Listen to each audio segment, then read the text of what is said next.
व्यवस्था 20-25 साल से भारत अभी सब जगह डेवलप नहीं हो पाई। भारत में कुछ ही परसेंटेज लोग एमएलएम को जानते हैं, जैसे अभी हाथ खड़ा किया तो उसमें 4-5 लोग जानते हैं। तो पूरे भारत में निकलेंगे तो इसमें 1-8% लोग जानते हैं एमएलएम के सिस्टम को। तो इसकी प्रॉपर ट्रेनिंग होना बहुत जरूरी है। होना चाहिए, नहीं होना चाहिए? जैसे आज आप लोग कुछ सीखे यहाँ बैठे हैं कि एमएलएम क्या है, एमएलएम क्यों करें, एमएलएम कैसे करें। अगर ये तीनों पॉइंट आपके क्लियर हो जाएंगे तो आप फील्ड में जाकर के लोगों को समझा सकते हैं कि भारत का भविष्य एमएलएम है। आज नहीं तो कल करना पड़ेगा, इसलिए आज ही समझ लीजिए, कल की इंतजार मत करिए। क्यों? जो काम समय पर होता है वही सफलता मिलती है। आप कुछ समय पहले जाइए, भारत में 1960 के दौरान 1960 के दौरान प्लास्टिक इंडस्ट्री का जन्म हुआ। उसके पहले 1950 में ट्रांसपोर्टेशन का काम शुरू हुआ था। जो लोग समय से ट्रांसपोर्ट में काम किए करोड़ों रुपए कमाए। परिवर्तन प्रकृति का नियम, परिवर्तन कभी रुक नहीं सकता है। जो समय से आता है उसका स्वागत करना चाहिए, और जो दूरदर्शी लोग होते हैं करते हैं। जो 1950 में जब परिवहन की समस्या थी भारत देश में, उसमें आवागमन के साधन नहीं हुआ करते थे। जो जागरूक लोग थे उन्होंने परिवहन पर अपने गाड़ियां लगा दिया, और आज वो भारत के नंबर 1 उद्योगपति करोड़पति बन गए।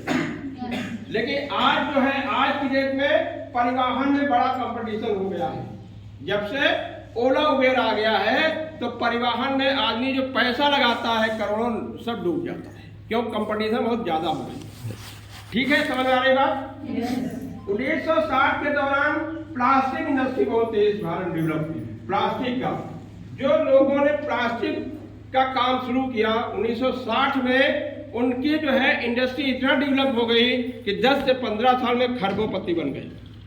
लेकिन आज प्लास्टिक भारत सरकार हमारी कंट्रोल कर रही है। प्लास्टिक के सामान करीब बंद करने की तैयारी। अभी सरकार ने पन्नी जो होती है जिसमें सामान पैक करते हैं, सब्जी लाते हैं, वो ही बैन करने की प्लानिंग है। ठीक है ना? 1970 के दशक में कंप्यूटराइजेशन हुआ भारत देश में। 70 से 80 के दशक में कंप्यूटर का बहुत बड़ा क्रेज था। जिन लोगों ने कंप्यूटर पर काम किया वो बहुत बड़े संपन्न परिवार हो गए। लेकिन आज कंप्यूटर के सेक्टर में इतनी ज़्यादा कंपटीशन है कि आप करोड़ों रुपए लगाइए, इन्वेस्ट करिए, कंप्यूटर का काम बहुत लास्ट में पहुंच गया है, उसमें आप सर्वाइवल नहीं हो सकते। ठीक है? 2000 के दौरान में आईटी सेक्टर में बहुत बड़ा काम हुआ, तूफान आया। जिन लोगों ने पीसीओ जैसे छोटे बक्सा लगा लिया, लाखों रुपए कमा लिया। आज पीसीओ का दौर खत्म हो गया। कोई पीसीओ लगाएगा पैसा कमा पाएगा? हर घर में मोबाइल है, हर हाथ में मोबाइल। पीसीओ वाले कुछ नहीं, जीरो हो गया। यानी जो इंडस्ट्री कल बहुत अच्छी इंडस्ट्री थी, आज वो इंडस्ट्री जीरो हो गई। ठीक है ना? अभी 2000 के दौरान में मोबाइल इंडस्ट्री का जन्म हुआ। किसका आया? मोबाइल का बहुत बड़ा तूफान आया। किसी का मोबाइल नहीं हुआ करते थे। मोबाइल के बिना पूरा देश रहता था।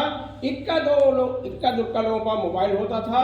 जिन लोगों ने दिमाग लगाया मोबाइल इंडस्ट्री में काम करें तो आज वो संपन्न परिवार हो गए। लेकिन आज मोबाइल में भी बहुत कंपटीशन हो गई। जो ये सदी चल रही है 21वीं सदी, ये किसकी सदी है? एमएलएम इंडस्ट्री की। किसकी है? MLM industry. जो लोग दिमाग लगा लेंगे आने वाले 5 से 10 साल में उसको कोई करोड़पति बनने नहीं रोक सकता है। आप लोग एमएलएम इंडस्ट्री समझ रहे हैं, इसे जोरदार तालियां आप लोग सही आप लोग सही दिशा में काम कर रहे हैं, सही दिशा में अपना समय दे रहे हैं। ये बहुत बड़े सौभाग्य की बात है।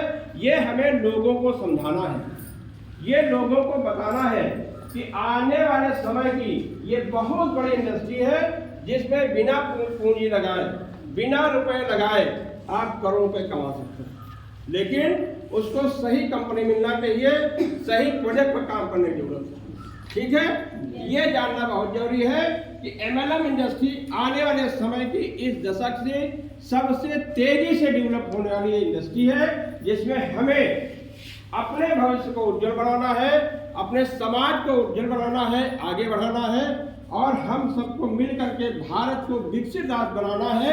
ये आज के समय की मांग है। जीएसआरसी ने कदम बढ़ा दिया है कि भारत को किसी भी एनी हाउ 5 साल में भारत को विकसित राज्य की श्रेणी में खड़ा करना है। इसलिए कंपनी का पूरा बोर्ड, पूरा मैनेजमेंट गांव-गांव, शहर-शहर जाकर के इस इंडस्ट्री की बात करते हैं, ट्रेनिंग प्रोग्राम करते हैं, जिससे भारत को संपन्न बनाने में मदद मिलेगी। ठीक है, इसलिए जीएसआरसी ने जोरदार दिया।